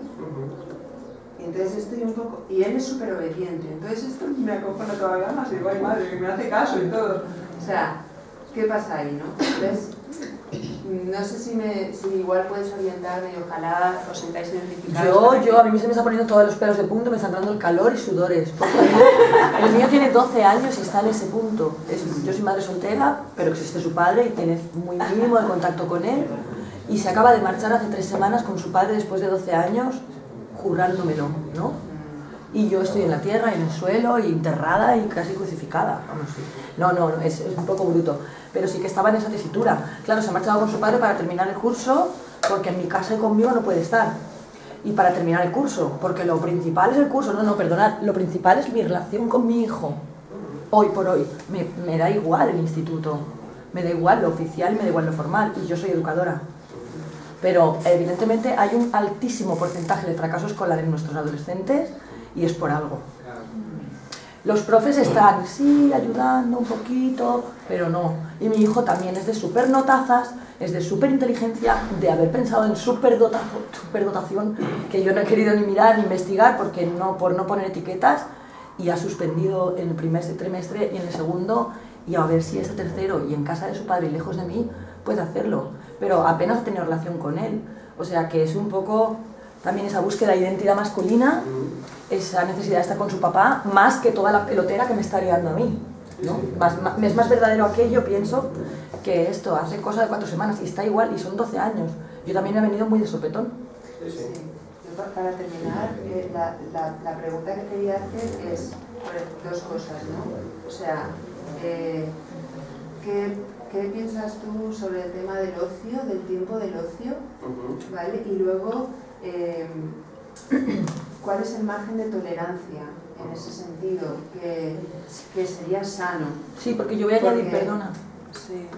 Antes dijiste una cosita que me chocó mucho, que fue, no os los creáis del todo, ¿no? Yo misma acabo de decir, no me creo todo lo que me pongo chubasquero para que me salpique esa crítica, ese juzgarme y ese decirme de todo, pero es verdad que hay de cierto entre lo que ellos quieren y lo que realmente necesitan, porque como nosotros tampoco tenemos ese manual de instrucciones... Claro.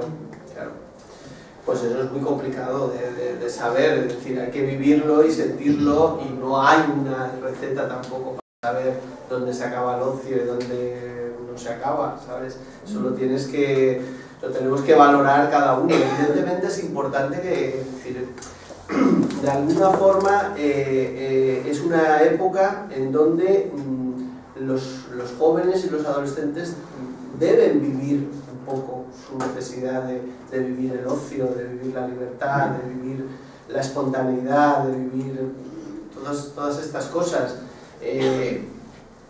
porque es una época que precisamente en todos esos procesos es donde ellos van a ir elaborando las relaciones con los demás, la relación consigo mismo, etcétera, etcétera, ¿no? Pero claro, ¿dónde se pasa y dónde? Pues eso realmente es muy complicado de decir, ¿no? Porque hay que verlo cada uno, hay que sentirlo también tú, a ver cómo sientes que es esa relación. Luego, como tú decías, como no tenemos un manual, no sabemos hasta qué punto, pues ellos son muy pulsionales, y a lo mejor en un momento dado, pues lo que viven como ocio, pues a lo mejor se pasan también, ¿no? Y hay que poner ciertos límites. Yo creo que ahí es muy importante que cada uno pues, tome sus propias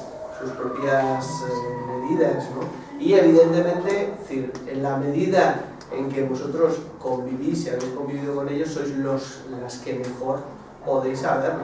Es decir, yo desde fuera no puedo saber exactamente cuál es ese tiempo de ocio, cuál es lo que más le conviene a tu hijo en la relación contigo o con su padre, ¿sabes?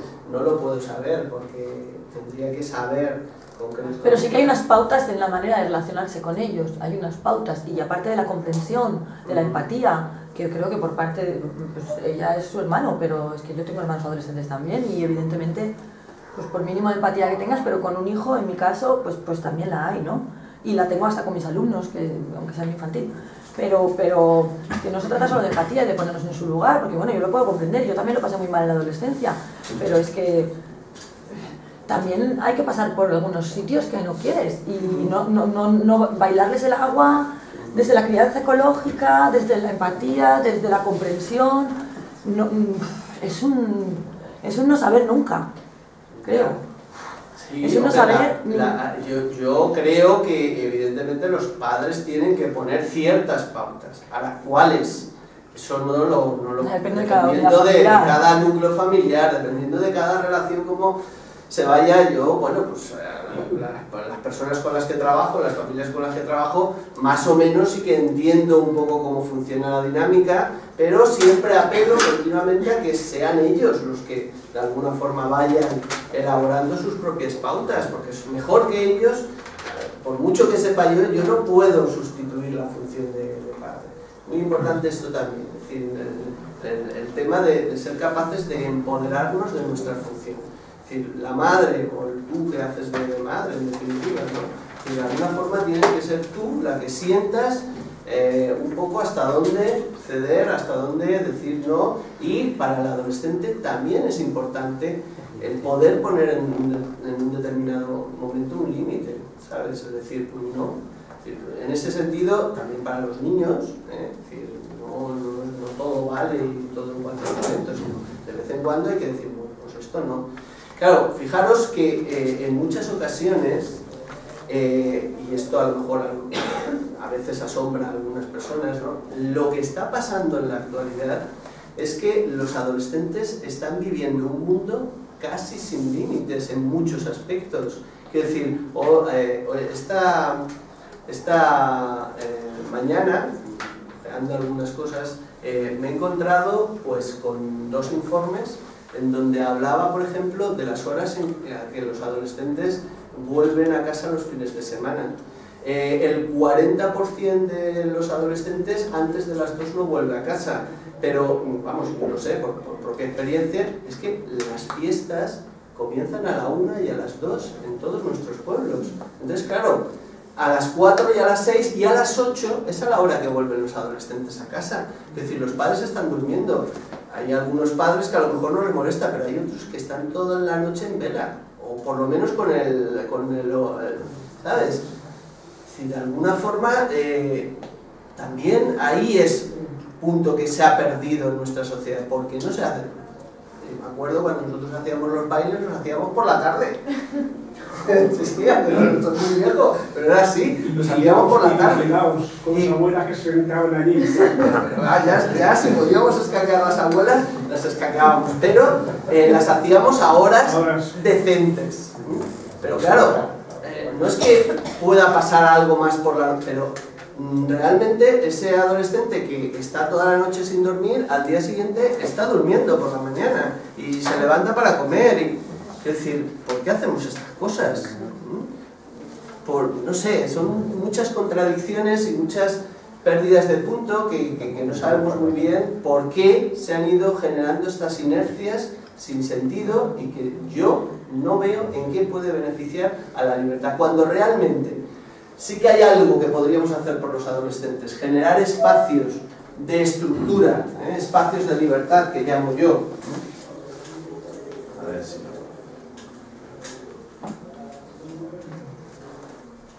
espacios de libertad sociales que funcionen con valores y que donde los adolescentes puedan relacionarse entre ellos, y eso no existe en ningún sitio.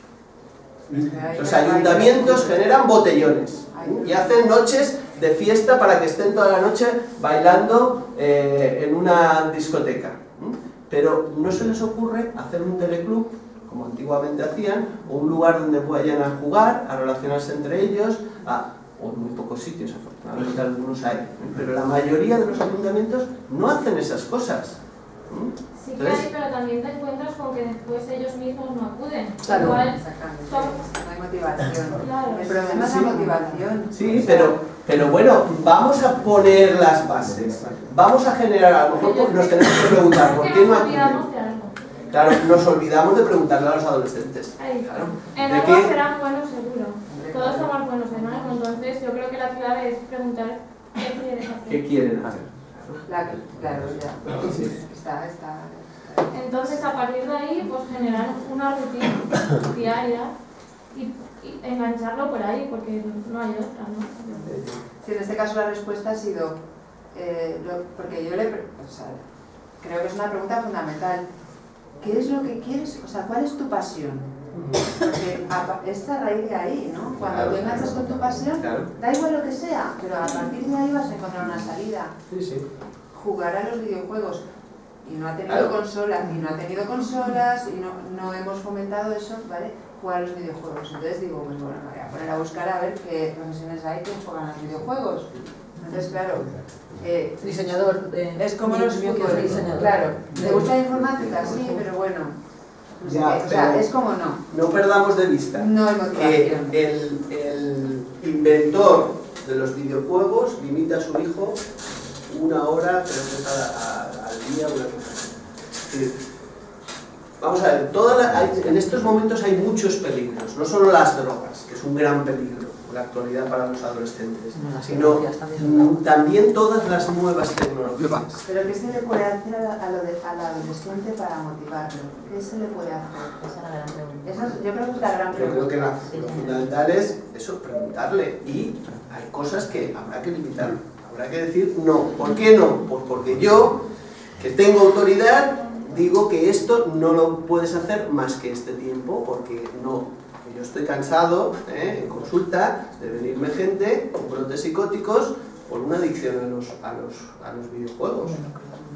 Y después quita la historia, porque no es fácil. En muchas ocasiones, pues son cosas largas, porque un brote psicótico en muchas ocasiones supone una desestructuración del carácter, lo que hablábamos al principio, ¿no? Entonces esa desestructuración del carácter, luego ponte a construir, ¿no? Ponte a tener la paciencia de que vaya generando una identidad para comenzar a sentir complicado. Bueno, y vienen a mí, si vas a un psiquiatra te van a dar neurolépticos, con lo cual van a generar una iatrogenización ya para toda la vida, ¿sí? Con una medicación permanente para toda la vida. Perdona que estaba el piloto. Sí, yo quería hacer, saliéndome un poco de la línea que llevamos ahora. Hace un rato tú has comentado que en algunas culturas más en contacto con la naturaleza, más naturales, hay un tránsito de adolescencia a la época adulta como más rápido, más relajado, ¿no? Y parece como que el joven, en cuanto encuentra un espacio claro en la sociedad y empieza a ser productivo, creativo, pues comienza el camino de convertirse en una persona madura, de un adulto. Y parece que aquí, como un joven se tiene que estar preparando hasta una edad muy tardía, pues parece que no hay momento en el que él empiece a hacerse cargo de su madurez o de su responsabilidad. Yo quería saber si se puede de alguna manera ayudar, fomentar que a una etapa más natural y más temprana un adolescente empiece a transitar hacia la época adulta sin esperar a tener un papel en la sociedad que a él le demuestre que es alguien. Claro. Por eso es tan importante el replantearnos los modos de vida. Por ejemplo, de alguna forma, nosotros que procedemos del pueblo, bueno, no, yo vivía aquí, pero iba mucho al pueblo, los chavales de nuestra época, cuando estudiabas y después casi todo el tiempo estabas fuera y te ibas al campo y te juntabas en el teleclub y tenían relación. Ahora los chavales de los pueblos se meten en casa, se ponen con el ordenador, se pasan mensajes con el WhatsApp, todo lo más, y no sale nadie al campo. Salvo, sí, a veces los ves hacer carreras, a subir a la montaña y bajan ellos solos, ¿no? Ya no existen esas relaciones que van generando red, que van generando relación y que van aprendiendo a colaborar y de alguna forma son espacios referenciales con ciertos valores humanos, valores y que se practiquen, ¿no? Es decir, que de alguna forma sean ejemplares, como alguien decía antes, ¿no? Entonces, bueno, pues en esas sociedades todavía se dan estos espacios de relación en donde los adolescentes van entrando progresivamente y van asumiendo los roles adultos.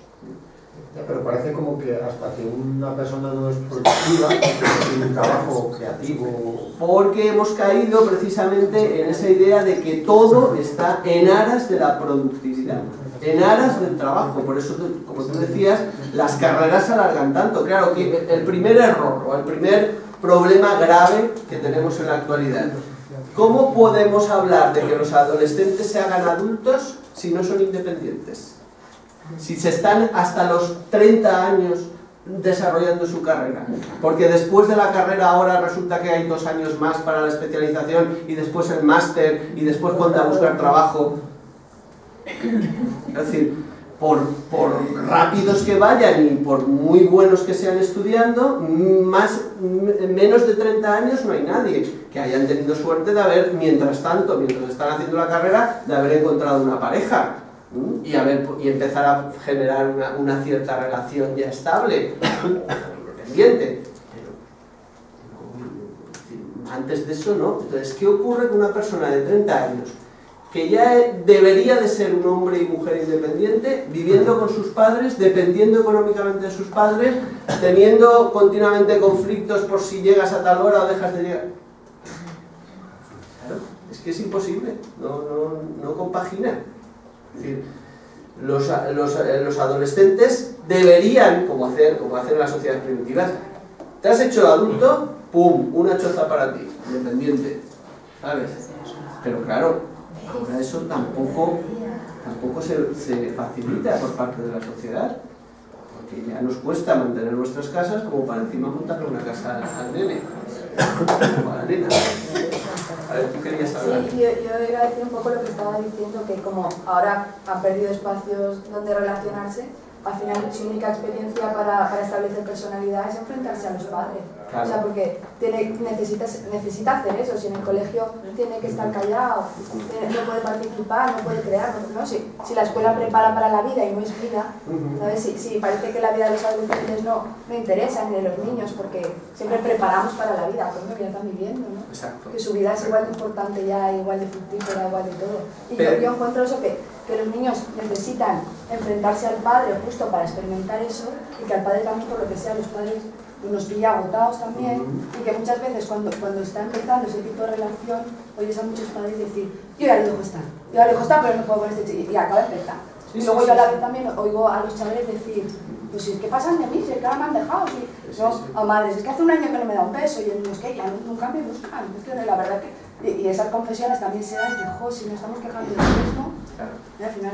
Eso es muy importante, los padres desculpabilizarnos, porque lo normal, por lo que decía ella, es que en muchas ocasiones perdamos los nervios, porque nosotros mismos estamos metidos en bucles de mucho estrés.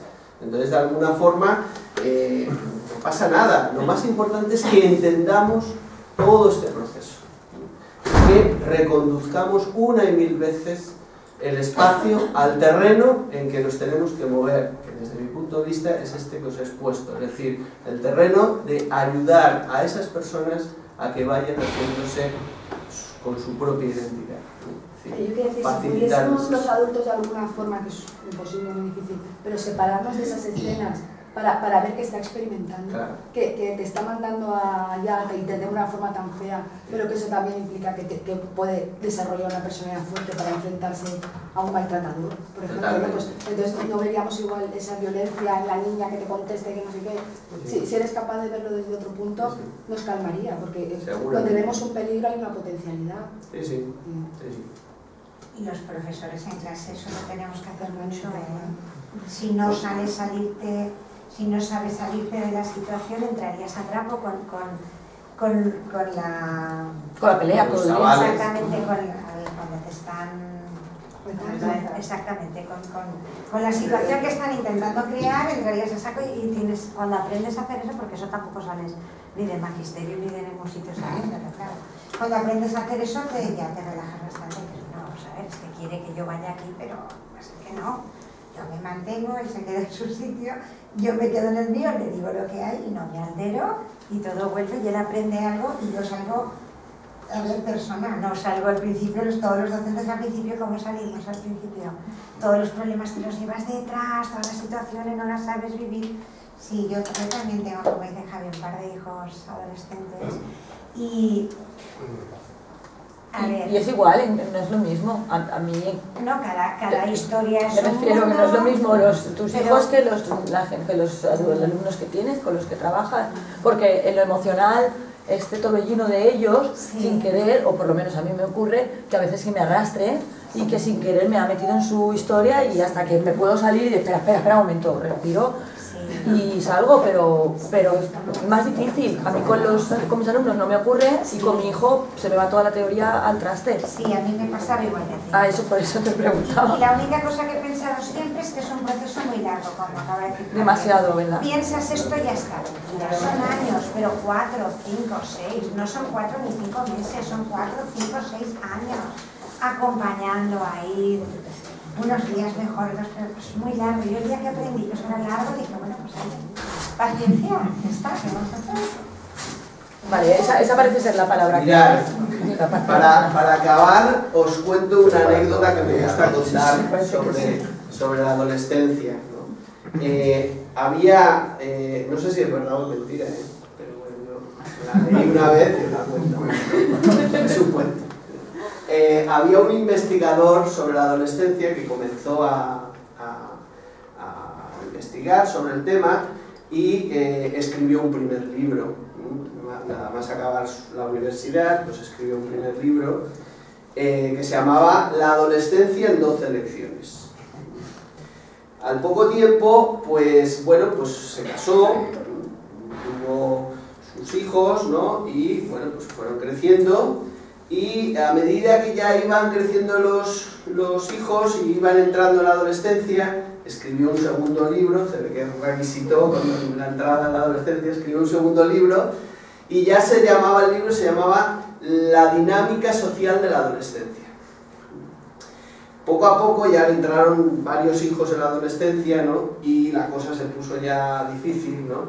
Entonces escribió un tercer libro, ya casi como desahogo, ¿no? Que se llamaba Aproximación a algunas cuestiones fundamentales de la psicología de la adolescencia. Y cuando ya le entraron todos los hijos en la adolescencia, dejó de escribir.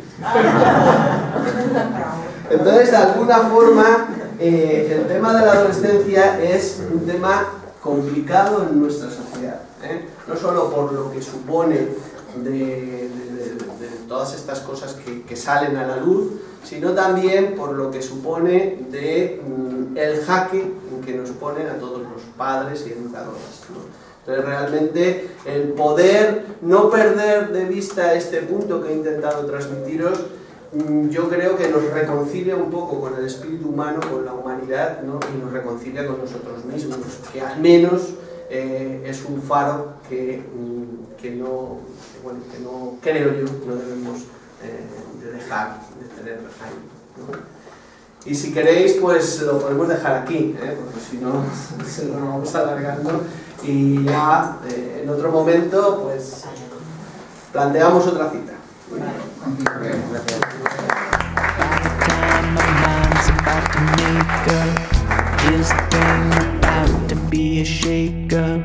My mind has got to get to this. Your thing is nothing new to this.